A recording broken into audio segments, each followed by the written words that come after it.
جس نے تکبر، دیکھیں نا، جو آدمی الجھ جائے گا نا، الجھ جائے گا، اس کو تو دلیل دی جائے گی، تو جو تکبر کرے گا، ایک آدمی کہیں الجھ گیا ہے، اس کو ضرورت ہے کہ اس کی تربیت کی جائے، اور ایک تکبر کر رہا ہے، تو متکبر کے بارے میں رب کریم نے یہ ارشاد فرمایا کہ اس کو دلیل تھوڑی دی جا رہی ہے، اس کو تو کہا جا رہا ہے فخرج منہا، تو یہاں سے بس نکل جا۔ یہ سزا ہے متکبر کی۔ دنیا میں پہلا گناہ جو کیا گیا وہ تکبر ہے، اپنے آپ کو بڑا جاننا اور دوسرے کو چھوٹا سمجھنا۔ میرے نبی کریم صلی اللہ تعالی علیہ وآلہ وسلم نے ارشاد فرمایا، یہ روایت جامع ترمذی میں موجود ہے، فرمایا ایک قرض سے بری ہو کے جانا دنیا سے، اور دوسرا فرمایا یاد رکھنا تمہارے اندر تکبر اور خیانت نہ ہو، قرض نہ دینا ہو تم نے کسی کا، خیانت نہ کی ہو، اور تم نے کبھی تکبر نہ کیا ہو، فرمایا پھر رب کریم تمہیں بغیر حساب کتاب جنت عطا فرمائے۔ ان چیزوں سے بچنا، گویا حضور فرماتے ہیں ان سے تم بچ گئے نا تو باقی گناہوں سے خود بخود بچ جاؤ گے، باقی معاملات خود بخود سمٹ جائیں گے۔ ان سے بچ کے رہنا، محفوظ رہنا۔ تکبر بہت کیا جاتا ہے، کسی کو اپنے علم پر تکبر ہونے لگا ہے، کسی کو اپنے عمل پر تکبر ہونے لگا ہے، کسی کو سلطنت کے ہونے پر تکبر ہونے لگا ہے۔ کچھ لوگ کہتے ہیں میں جانتا زیادہ ہوں اس لیے میرے اندر تکبر ہے۔ کچھ لوگ ایسے ہیں جن لوگوں کو برادری پر اور نسب پر تکبر ہونے لگا ہے۔ بڑے بڑے لوگوں نے تکبر کیا، فرعون نے بھی تکبر کیا اور کہنے لگا کہ میں تو رب ہوں۔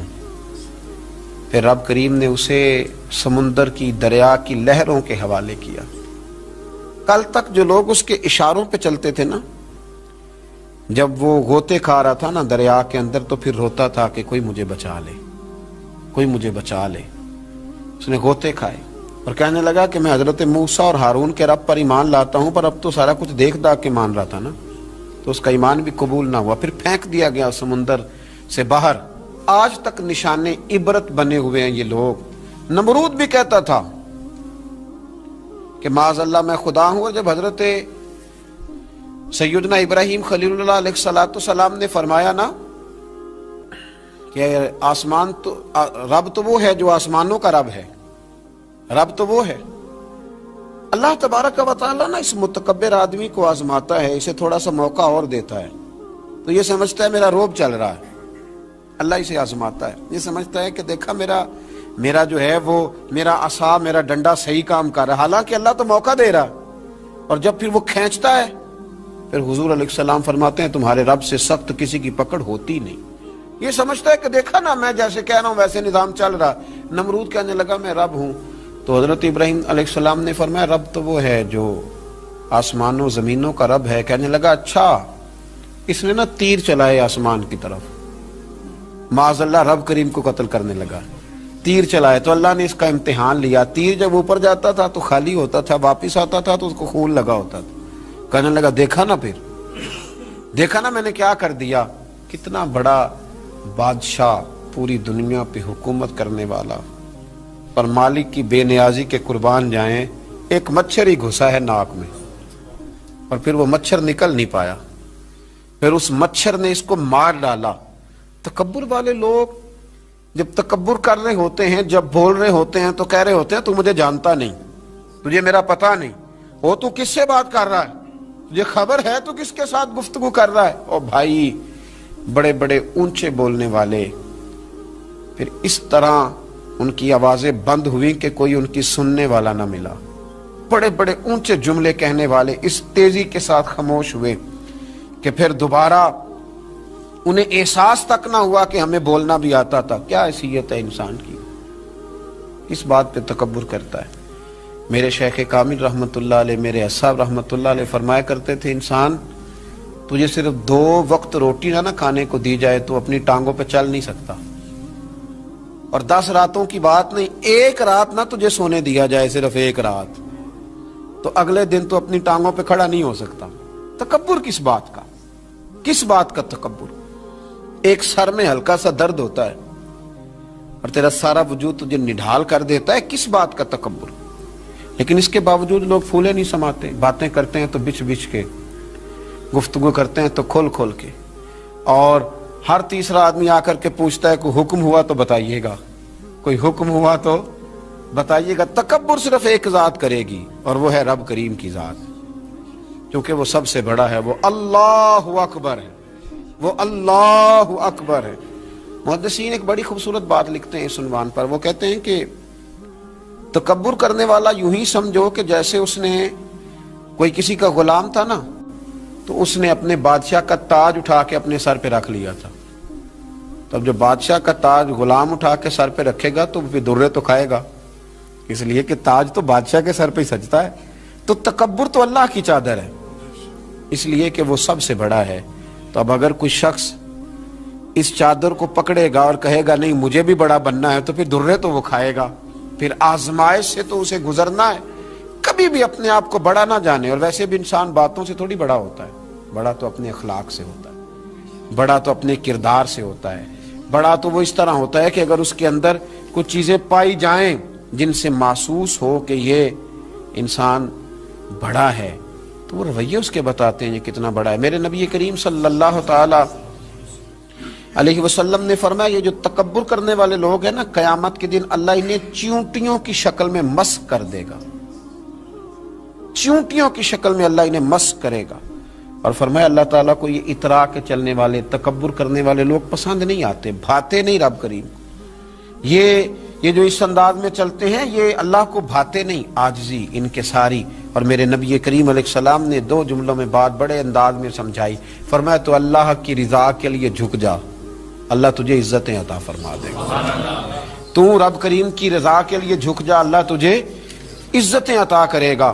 مختلف لوگوں کو نا مختلف قسم کا بخار ہوتا ہے، کچھ لوگوں کو حسب و نسب کا بہت بخار ہوتا ہے، بہت بڑا بخار ہوتا ہے کہ میں فلاں قبیلے سے ہوں، میں فلاں قبیلے سے ہوں۔ میرے رب کریم نے وضاحت کر دی، فرمایا ان اکرمکم عند اللہ اتقاکم، اگر تو اللہ کی نظر میں عزت لینا چاہتا ہے تو پھر تجھے متقی پرہیزگار بننا پڑے گا۔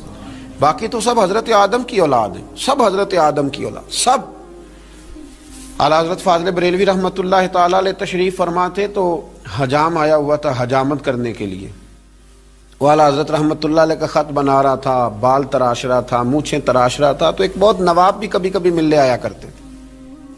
تو وہ حجام صاحب ابھی بیٹھے تھے چارپائی پہ، تو وہ صاحب آ گئے جو کبھی کبھی آیا کرتے تھے، بڑے سیٹھ تھے۔ تو سرکار اعلیٰ حضرت نے فرمایا کہ میاں بیٹھ جاؤ آپ بھی۔ کہنے لگا انہی کے ساتھ بیٹھ جاؤں۔ فاضل بریلوی فرمانے لگے اگر ان کے ساتھ نہیں بیٹھ سکتے تو تشریف لے جائیے، کیونکہ میری مجلس میں جو آتے ہیں وہ سارے برابر ہی ہوتے ہیں، یہاں جتنے آتے ہیں وہ برابر ہوتے ہیں۔ اگر آپ ان کے ساتھ نہیں نہ بیٹھ سکتے صاحب تو پھر آپ گھر جائیے۔ اگر ان کے ساتھ نہیں بیٹھ سکتے، حضرت ابو ذر غفاری رضی اللہ تعالیٰ عنہ خود سنایا کرتے تھے، رویا کرتے تھے اور مزہ لیا کرتے تھے۔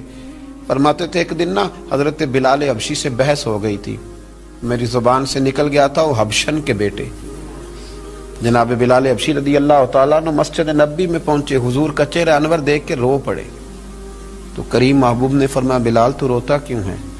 عرض کی حضور لوگ مجھے حبشن کا بیٹا کہتے ہیں۔ تو یا رسول اللہ صلی اللہ تعالی علیہ وسلم یہ تو اللہ کی تقسیم ہے، اس نے کس کو کس خاندان میں پیدا کیا۔ میرے محبوب نے منبر سجایا، صحابہ کو بلایا، فرمایا میں نے تو جاہلیت کی باتیں پیروں تلے رون دی تھی، ابھی بھی جاہلیت کی باتیں پائی جاتی ہیں، لوگوں کو کیا ہو گیا وہ بلال کو حبشن کا بیٹا کہتے ہیں۔ حضرت ابو ذر غفاری خود بتایا کرتے تھے اور مزہ لے کے بتایا کرتے تھے، فرمایا کرتے کہ میں نے جب یہ بات سنی نا تو باقی تو نہ سمجھے پر میں سمجھ گیا۔